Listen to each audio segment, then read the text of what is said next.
আজকে আপডেটটা খুবই গুরুত্বপূর্ণ, মন দিয়ে শুনবে।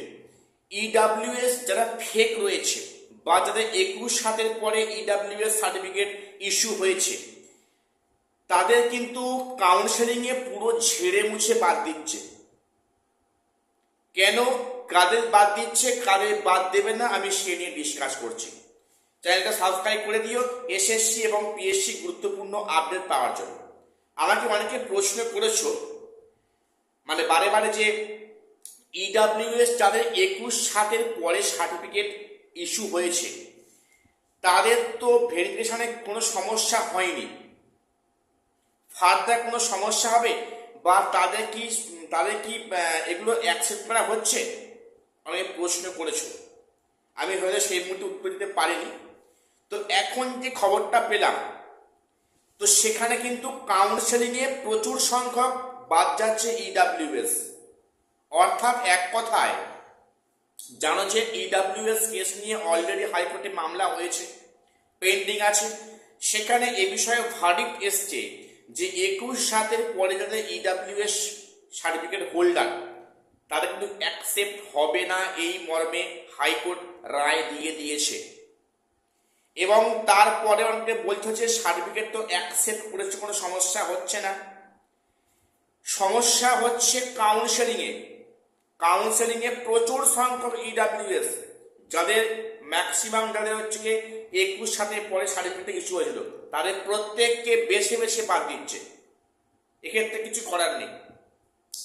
দেখো, সেখানে কোর্টে বলা হচ্ছে 21/7 পরে যাদের সার্টিফিকেট ইস্যু হয়েছে তাদের কিন্তু সার্টিফিকেট মানে বাতিল হবে, অর্থাৎ সে সার্টিফিকেট 2025 এসএলএসটিতে অ্যাকসেপ্টেড হবে না।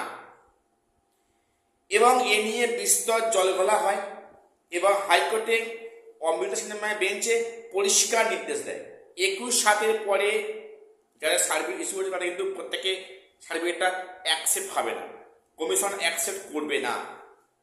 এবং সেটা কিন্তু তারা ইন্টারভিউতে গিয়েছে, যখনই কাউন্সেলিংয়ে যাচ্ছে সেখানে 21/7 পরে যাদের সার্টিফিকেট ইস্যু হয়েছে প্রত্যেককে বেছে বেছে বাদ দিচ্ছে। এক্ষেত্রে কিছু করার নেই। এখন চিন্তায় আছে যারা ইডাব্লিউএস ক্লাস 9-10 আছে, তাদের হয়তো এই ভেরিফাই কোনো সমস্যা হচ্ছে না, তারা অ্যাকসেপ্ট করছে। সমস্যা হবে যেহেতু কোর্টের রায় দিয়েছে, অবশ্যই কাউন্সেলিং গিয়ে আটকাবে, এটা পরিষ্কার হিসাব, যেটা কিন্তু বর্তমানে আটকাচ্ছে 11-12-এ। এই পার্সপেক্টিভে একটা প্রশ্ন, একটা সাধারণ কোশ্চেন তোমার আমার সবার মাথায় আসে, তাহলে যে এত ক্যান্ডিডেট বাদ যাচ্ছে কাউন্সেলিংয়েও, তাহলে এই মানে এই বাড়তি সিটগুলো আদৌ ভ্যাকান্সিতে নিয়োগ হবে তো? এই প্রশ্নটা বারে বারে আসছে। এবং 11-12-এ সত্যিকারে সব সাবজেক্টে 1:1.3 রেশিও মেনটেন হয়েছে কিনা সে নিয়েও কিন্তু অনেকটা সন্দেহ আসে, থাকাটা স্বাভাবিক।